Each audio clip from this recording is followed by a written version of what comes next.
أعوذ بالله من الشيطان الرجيم وما أنزلنا على قومه من بعده من جند من السماء وما كنا منذرين إن كانت إلا صيحة واحدة وإذا هم قامدون يا حسرة على العباد ما يكفيهم رسل لكانوا به يستهزئون ألم يروا كما أهلكنا قبلهم من القرون أنهم إليهم لا يرجعون وإن كل لما جميع لدينا محضر وآية لهم الأرض الميتة وأحييناها وأخرجنا منها حبا فمنه يأكلون وجعلنا فيها جنات من نخيل وعنب وفجرنا فيها من النعيم ليأكلوا من ثمره وما عملته أيديهم أفلا يشكرون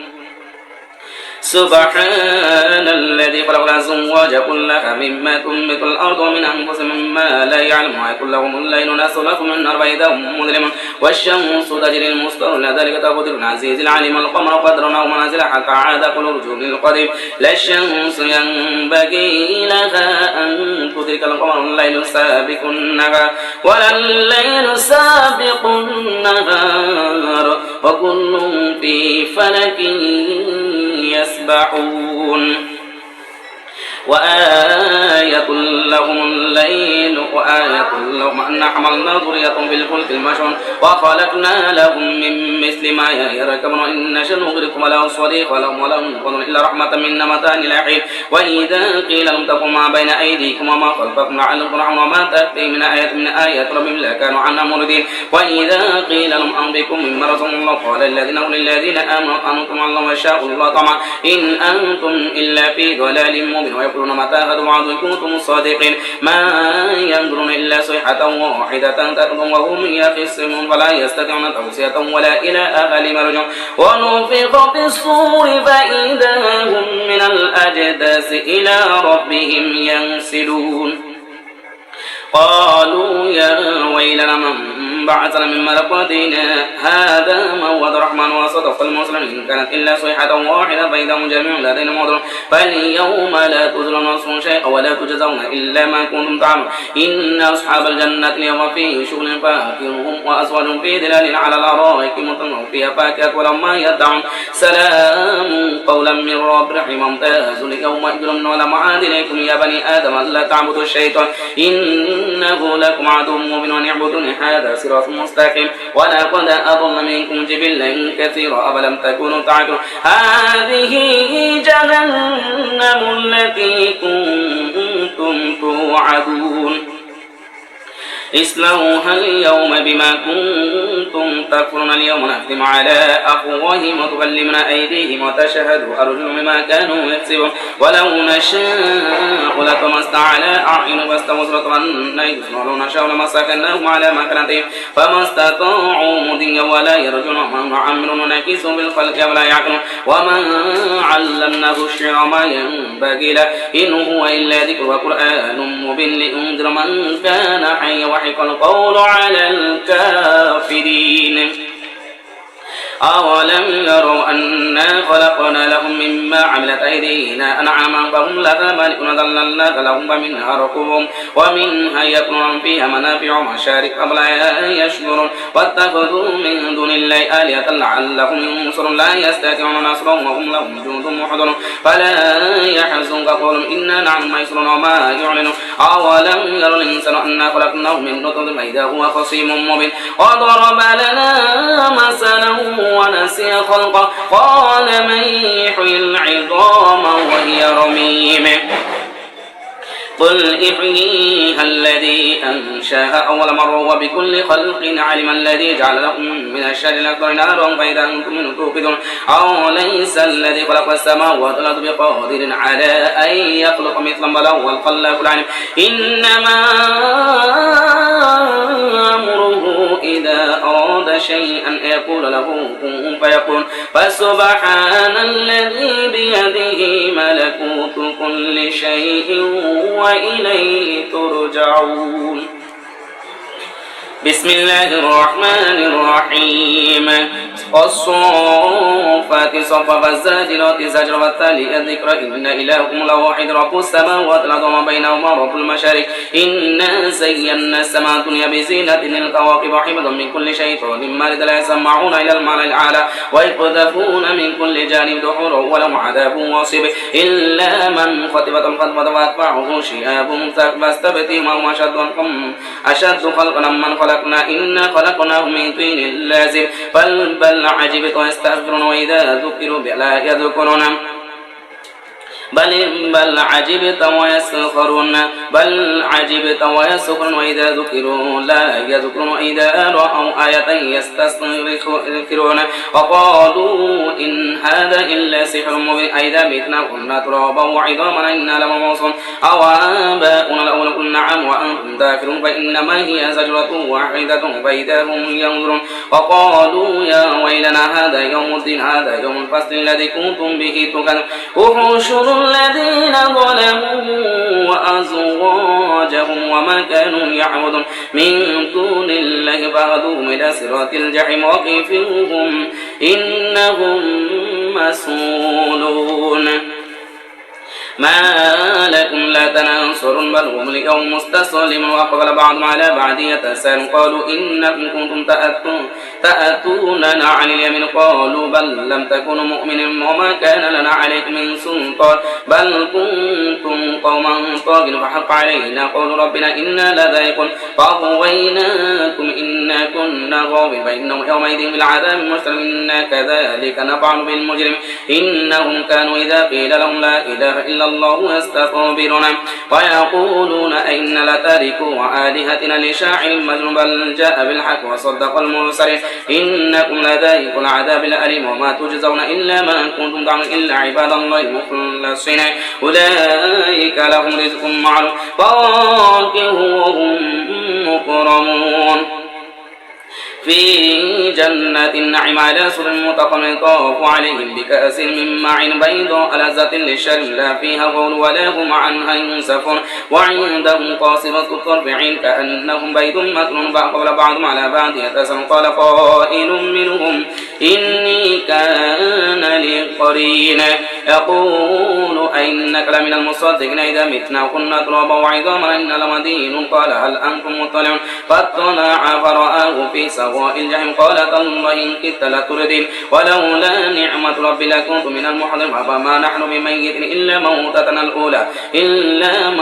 الأولى وما نحن بمعذبين إن هذا لهو الفوز العظيم لمثل هذا فليعمل العاملون أذلك خير نزلا أم شجرة الزقوم إنا جعلناها فتنة للظالمين إنها شجرة تخرج في أصل الجحيم طلعها كأنه رؤوس الشياطين فإنهم لآكلون منها ومالئون منها البطون ثم إن لكم عليها لشوبا من حميم ثم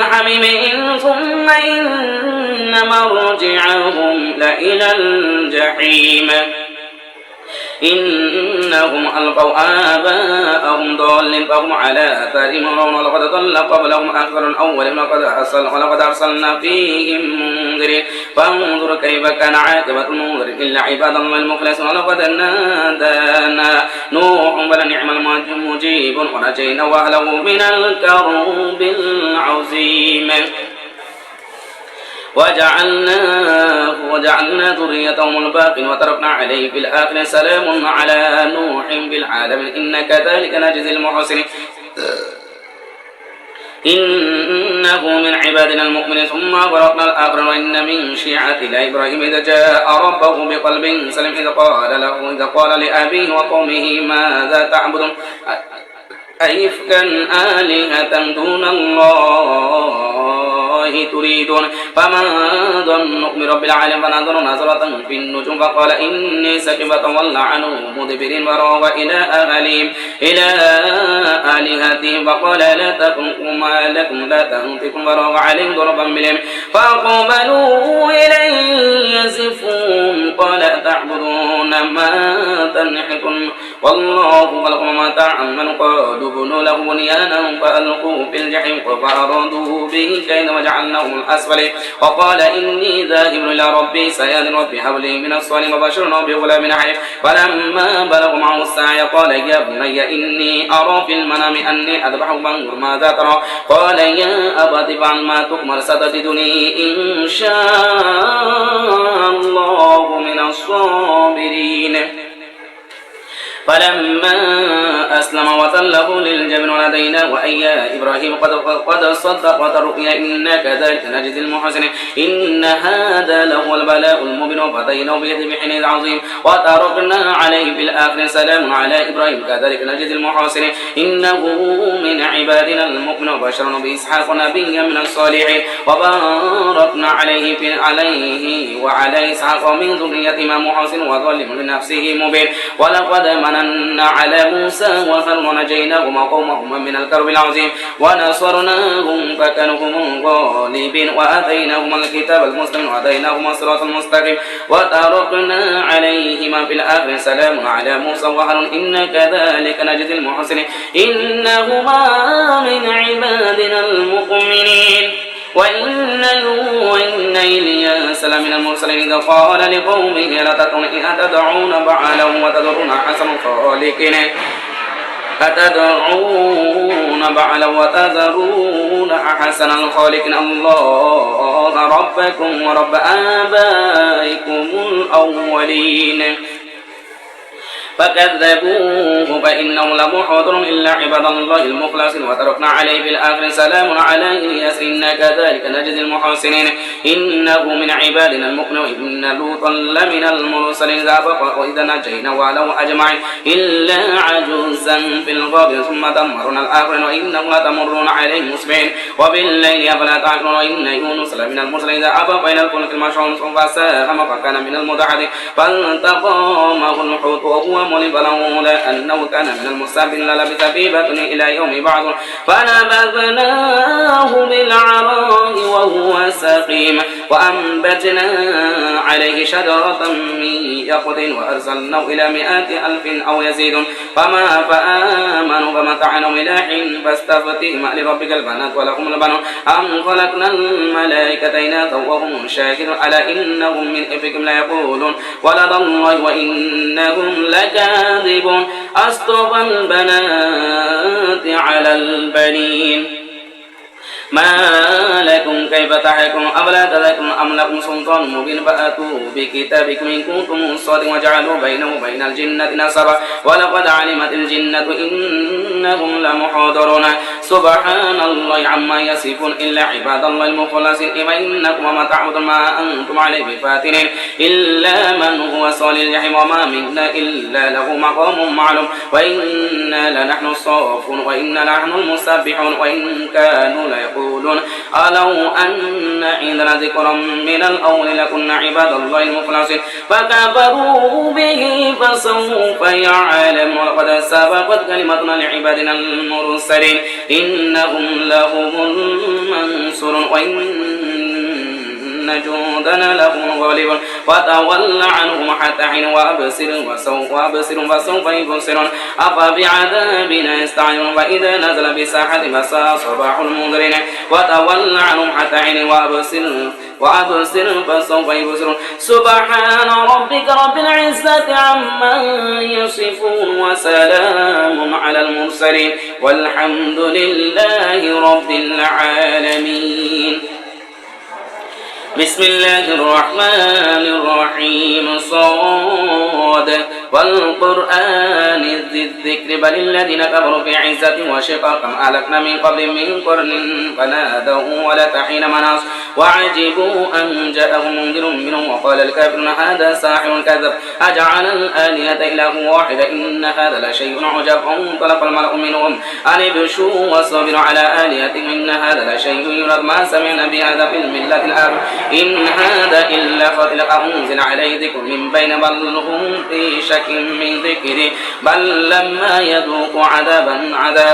أم عندهم خزائن رحمة ربك العزيز الوهاب أم لهم ملك السماوات فلقم بينهم فليرتقوا في الأسر جند ما هنالك مغزوم من الأحزاب كذبت قبلهم قوم نوح وعاد وفرعون ذو الأوتاد وثمود وقوم لوط وأصحاب الأيكة أولئك الأحزاب إن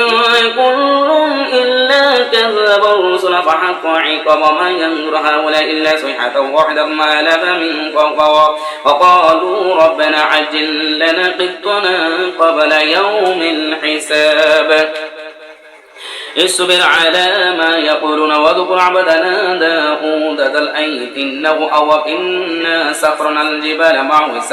يسبحن بالعيش والإشراق والطير محشورا كل له أواب شددنا ملكه وآتيناه الحكم وفصل الخطاب وهل أتاك نبأ الخصم إذ تصوروا المحراب إذ دخلوا على داود وفزع منهم قالوا لا تخف خصمان بغى بعضنا على بعض فاحكم بيننا بالحق ولا تشتت وهدنا إلى سواء الصراط إن هذا أخي له 99 نعجة ولي نعجة واحدة فقال اغفرنيها وعزني في الخطاب قال لقد ظلمك بسؤال نعجتك إلى نعاج وإن كثيرا من الخلطاء لا يبغي بعضهم على بعض إلا الذين آمنوا من الصالحات وقليل ما هم وظن داود أنما فتنه فاستغفر ربه وخر راكعا وأناب فغفرنا له ذلك وإن له عندنا لزلفى حسن مآب يا داود إنا جعلناك خليفة بالأرض فاحكم بين الناس بالحق ولا تتبع الهوى ويضلك عن سبيل الله إن الذين يضلون عن سبيل الله لهم عذاب شديد بما نسوا يوم الحساب وما خلقنا السماء والأرض وما بينهما باطلا ذلك ظن الذين كفروا وويل للذين كفروا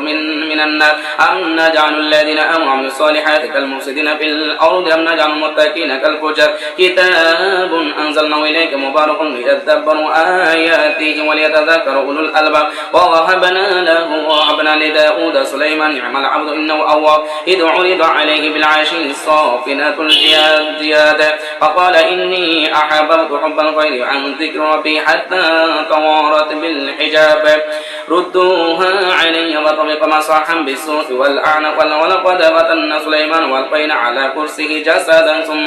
قال رب اغفر لي وهب لي ملكا لا ينبغي لأحد من بعدي إنك أنت الوهاب فسخرنا له الريح تجري بأمر رخاصا حيث أشاب والشياطين كل بناء وغواص وآخرين مقرنين في الأسود هذا عطاؤنا فمن أو أمسك بغير حساب وإن له عندنا لزلفى وحسن مآب واذكر عبدنا أيوب إذ نادى ربه أني مسني الشيطان بنصب وعذاب القذ برجلك هذا مغتسل بارد وشراب ووهبنا له ومثلهم معه رحمة من ذكر منا وذكرا لأولي الألباب وخذ بيدك ضغفا فاضرب به ولا تحنث إنا وجدناه صابرا نعم العبد إنه أواب اذكر عبادنا إبراهيم وإسحاق ويعقوب أولي الأيدي والأبصار إنا أخلصناهم بخالصة ذكر الدار وإنهم عندنا لمن المصطفين الأخير واذكر إسماعيل والياس وذا القبى واليساع وذا الكفر وكل من الأخير هذا ذكر وإن للمتقين لحسن مآب جنات عدن مفتحة لهم الأبواب متكئين فيها يدعون فيها بفاكهة كثيرة وشرب عندهم قاصرة الطرف أطراب هذا ما توعدون اليوم الحسب إن هذا لرزقنا ما له من نفع هذا وإن للطاغين لشر مآب جهنم يصلونها فبئس المهاد هذا فليذوقوه حميم وغسق آخر من شأله أزواج هذا فوج مقتحم معكم لا مرحبا بهم إنهم صالوا النار قالوا بل أنتم لا مرحبا بكم أنتم قدمتموه لنا فبئس القرار قالوا ربنا من قدم لنا هذا فزد عذابا ضعفا في النار وقالوا ما لنا لا نرى رجالا كنا نعدهم من الأشرار أتخذناهم سخريا أم زاغت عنهم الأبصار إن ذلك لحق تخاصم أهل النار قل إنما أنا منذر وما من إله إلا الله الواحد القهار رب السماوات والأرض بينهم العزيز الغفار قل هو نبأ عظيم أنتم عنه معرضون ما كان لي من علم بالملأ الأعلى إذ يختصمون إن يوحى إلي إلا أنما أنا نذير مبين إذ قال ربك للملائكة إني خالق بشر من طين فإذا سويت ونفخت فيه من روحي فقعوا له ساجدا فسجد الملائكة كلهم أجمعون إلا إبليس استكبر وكان من الكافرين قال يا إبليس ما منعك أن تسجد لما خلقت بيدي أستكبرت أم كنت من العالين قال أنا خير منه خلقتني من نار وخلقته من طين قال فاخرج منها فإنك رجم إن عليك لعنتي إلى يوم الدين قال ربي فأنظرني إلى يوم يبعث قال فإنك من المنظرين إلى يوم الوقت المعلوم قال فبعزتك لأغوينهم بأنهم أجمعين إلا عبادك منهم المخلصين قال والحق لأقول لأملأن جهنم منك وممن تبعك منهم أجمعين قل ما أسألكم عليه من أجر وما أنا من المتكلمين إن هو إلا ذكر للعالمين ولتعلمن نبأه بعد حين بسم الله الرحمن الرحيم تنزيل الكتاب من الله العزيز الحكيم إنا أنزلنا إليك الكتاب بالحق فاعبد الله مخلصا له الدين ألا لله الدين الخالص والذين اتخذوا من دونه أولياء ما نعبدهم إلا ليقربونا إلى الله زلفى إن الله يحكم بينهم فيما هم فيه يختلفون إن الله لا يهدي من هو كاذب كفار لو أراد الله أن يتخذ ولدا لاصطفى مما يخلق ما يشاء سبحانه هو الله الواحد القهار خلق السماوات والأرض بالحق يكور الليل على النهار ويكور النهار على الليل واستغفر الشمس والقمر كل يجري لأجل مسمى ألا هو العزيز الغفار خلقكم من نفس واحدة ثم جعل منها زوجها وأنزل لكم من الأنعام 8 أزواج يخلقكم في بطون أمهاتكم خلق من بعد خلق في ظلمات 3 ذلكم الله ربكم له الملك لا إله إلا هو فأنى تصرفون إن تكفروا فإن الله غني عنكم ولا يرضى لعباده الكفر وإن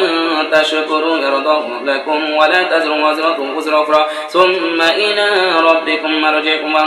وينبئكم بما كنتم تعملون إنه عليم بذات الصدور وإذا مس الإنسان ضر دعا ربه منيبين إليه ثم إذا خوله نعمة منه نسي ما كان يدعو إليه من قبل وجعل لله أندادا ليضل عن سبيله قل تمتع بكفرك قليلا إنك من أصحاب النار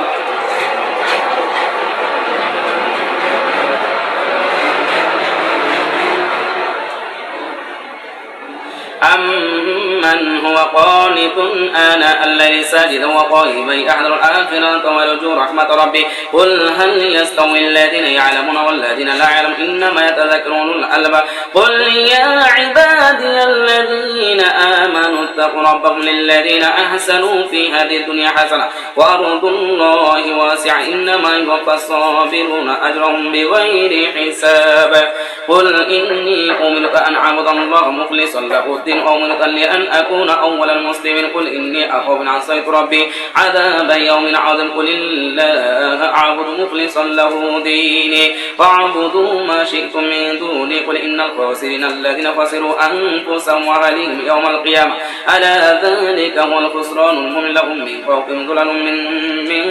ظلل من النار ومن تحتهم ظلل ذلك يخوف الله به عباده يا عبادي فاتقون والذين اجتنبوا الطاغوت أن يعبدوها وأنابوا إلى الله لهم بشرى فبشر عباده الذين يستمعون القول فيتبعون أحسن أولئك الذين هداهم الله وأولئك هم أولو الألباب أفمن حق عليه كلمة العذاب أبى أن ونكب من في النار لكن الذين اتقوا ربهم لهم غرف من فوقها غرف مبنية تجري من تحت الأنهار وعد الله لا يخلف الله الميعاد ألم تر أن الله أنزل من السماء ماء فسلكه ينابيع في الأرض ثم يخرج به زرعا مختلفا ألوانه ثم يهيج وتراه مصفرا ثم يجعله حطاما إن في ذلك لذكر لأولي الألباب أفمن شرح الله صدره للإسلام فهو على نور من ربه فويل للقاسية قلوب من ذكر الله أولئك في ضلال الله نزل أحسن الحديث كتابا متشابها بها مثانية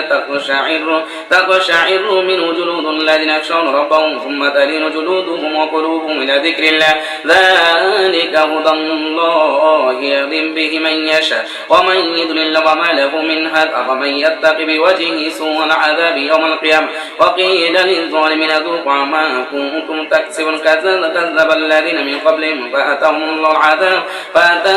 العذاب من حيث لا يشعرون فأذاقهم الله الخزي في الحياة الدنيا والعذاب الآخرة أكبر لو كانوا يعلمون ولقد ضربنا للناس في هذا القرآن من كل مثل لعلهم يتذكرون قرآنا عربيا غير ذي يعجل لعلهم يتقون ضرب الله مثلا رجلا فيه شركاء متشاكسون ورجلا سلاما لرجل هل يستوي يعني مثلا الحمد لله بل أكثرهم لا يعلم إنك ميت